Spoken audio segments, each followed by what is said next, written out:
जय हिंद प्यारे साथियों, मैं आपका जुबैर सर। हम लोग कर रहे हैं कंसेप्ट सीरीज और कंसेप्ट सीरीज में आज आप लोग के लिए लेकर आपका भाई आया है इस पैटर्न के लंगड़ी भीन वाला क्वेश्चन। और वो भी लंगड़ी भीन में क्या, जब वेरिएबल रहे वो वाला, यानी ए बी सी डी रहे, X Y Z P Q R रहे, एम एन ओ पी रहे, यानी जो वेरिएबल वाला क्वेश्चन रहता है ना, उसको आज हम लोग देखने वाले हैं। दो टाइप के इसमें क्वेश्चन आते हैं, एक आते हैं कांस्टेंट वाला जो सबको पता होता है, सब लोग जाने रहते हैं, और एक आता है वेरिएबल वाला जो आज जो है आपका भाई आपको क्या करेगा, बताएगा। ठीक है, तो जब भी वेरिएबल का पैटर्न रहे तो इस बात को समझिएगा। जैसे हमारा यहां पे जो क्वेश्चन दिया है ना, यहां पे जो हमारा क्वेश्चन दिया है, ये हमारा क्वेश्चन क्या दिया है, देखिए तो यहां पे जो हमारा क्वेश्चन दिया है, ये हमारा क्वेश्चन दिया है कि 1/a plus 1/b plus 1/c plus 1/d, और यहां दे दिया 29/154। तो जब भी वेरिएबल का पैटर्न रहे तो कभी भी नीचे से ऊपर नहीं जाइएगा। किधर से आना है, ऊपर से नीचे। क्या करना है भाई, क्या करना है, फिर से एक बार सुन लीजिए। करना यह है कि नीचे से ऊपर जो है आपको नहीं जाना है, ऊपर से नीचे आना है। कब, जब वेरिएबल वाला पैटर्न रहे तब, और कांस्टेंट वाला जब पैटर्न रहे तो क्या करेंगे, नीचे से ऊपर हम जाएंगे, लेकिन वेरिएबल रहेगा तो ऊपर से नीचे हम आएंगे। और ऊपर से नीचे जब हम आएंगे तो यहां 29/154 है, तो पलट गया, हो गया 154, और बटा हमारा हो जाएगा 29। 29 पचे होता है 145, और यहां पे हमारा हो गया 9/29।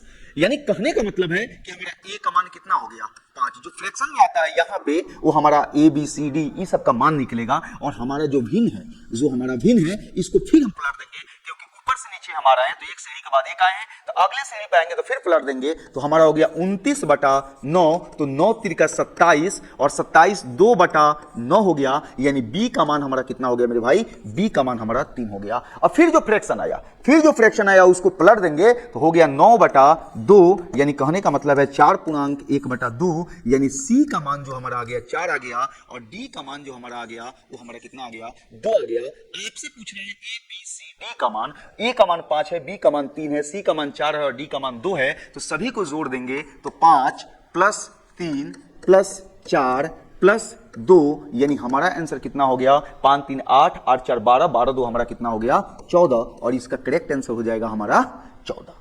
चीजों को समझ गए हैं, तो दूसरे क्वेश्चन पे चलते हैं, उसको समझने की कोशिश करते हैं। अगर हमको जो है इस पैटर्न के रहे तो आपको हम बताए हैं कि नीचे से ऊपर नहीं जाना है, ऊपर से नीचे आना है। यानी कहने का मतलब है मेरे भाई कि हम सबसे पहले क्या करेंगे, 45/53 है तो इसको लिख लेंगे 53/45, यानी लिख सकते हैं 1 प्लस, यहां पे लिख सकते हैं 8/45। ठीक है, यहां पे हमारा ए का मान कितना हो गया, 1। अब यहां पे जो हमारा फ्रैक्शन है इसको पलट देंगे तो ये हो गया 45 बटा हमारा कितना हो गया 8, तो इसको लिख सकते हैं 8 × 5 = 40, 5/8, यानी बी का मान जो हमारा हो गया वो कितना हो गया, 5 हो गया। और फिर हमारा कितना आ गया, हमारा आ गया 5/8, तो इसको पलटेंगे तो ये हो गया 8/5, लेकिन यहां पे दिया है c - 2/5, यानी 2/5 हमारा कांस्टेंट है, और c का मान यहां पे क्या रखें कि 8/5 आ जाए। c का मान यहां पे क्या रखें कि 8/5 आ जाए, यहां पे 2/5 हमारा क्या है, कांस्टेंट है। तो इस बात को हमेशा याद रखिएगा कि यहां खुद से पुट करना होगा, और 1 पुट करते हैं तो 5 में से गया 3, 2 पुट करते हैं, अगर 2 पुट करते हैं तो 5 दूना 10, 10 में से 2 गया तो 8,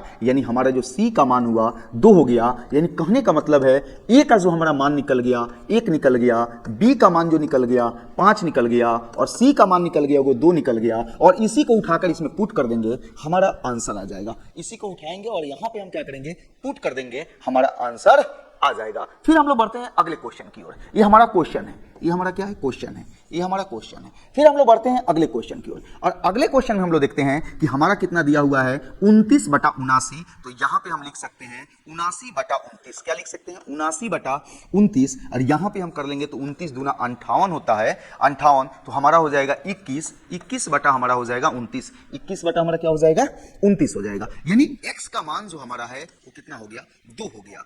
यहां पे चीजों को देखें तो 21/29 है, तो इसको पलटेंगे तो कितना हो गया, 29/21 हो गया। यहां पे अगर 1 लेते हैं तो हमारा हो गया 8/21 हो गया। यानी कहने का मतलब है कि यहां पे y का जो मान हमारा आ गया वो 1 आ गया। फिर हमारा फ्रैक्शन में कितना है, 8/21, लेकिन ध्यान देना है कि यहां पे 2 है, तो नीचे से ऊपर जब जाते हैं ना तो 2 से गुना करेंगे, अरे भैया नीचे से ऊपर जब पलट के जाएंगे तो क्या करेंगे, 2 से गुना करेंगे, ऊपर से नीचे जब आएंगे तो क्या करेंगे, भाग करेंगे। याद रखिएगा, नीचे से ऊपर जब हम जाते हैं, नीचे से जब ऊपर हम लंगड़ी भिन्न में जाते हैं तो पलट के हम क्या करते हैं, गुना करते हैं, लेकिन जब ऊपर से नीचे आएंगे तो इसमें 2 है तो 2 से भाग कर देंगे तो हमारा हो जाएगा 4/21, और 4/21 को जो है हम लोग अगर तोड़ लेते हैं तो ठीक है, यहां पे अगर इसको हम लोग ले लेते हैं और इसको अगर हम पलट देते हैं तो हमारा कितना हो गया, 21/4। हमारा कितना हो गया मेरे भाई, यहां पे देखिए हमारा कितना हो गया, 21/4, 4×5 = 20 और 1/4, यानी कहने का मतलब है z का जो मान हुआ वो हमारा हो गया 5। यानी कहने का मतलब है x का मान जो है हमारा अगर 2 है, y का मान जो है हमारा 1 है और z का जो मान है वो अगर हमारा 5 है, इसी को इसमें पुट कर देंगे, हमारा आंसर आ जाएगा। आप लोग कमेंट में जो है वैल्यू को पुट करके आंसर जरूर बताइएगा। फिर मिलते हैं अगले क्लास में, तब तक के लिए सभी लोगों को जय हिंद। अगर सेशन अच्छा लगा हो तो लाइक कीजिए, सब्सक्राइब कीजिए, अपने दोस्तों के पास शेयर कीजिए। धन्यवाद।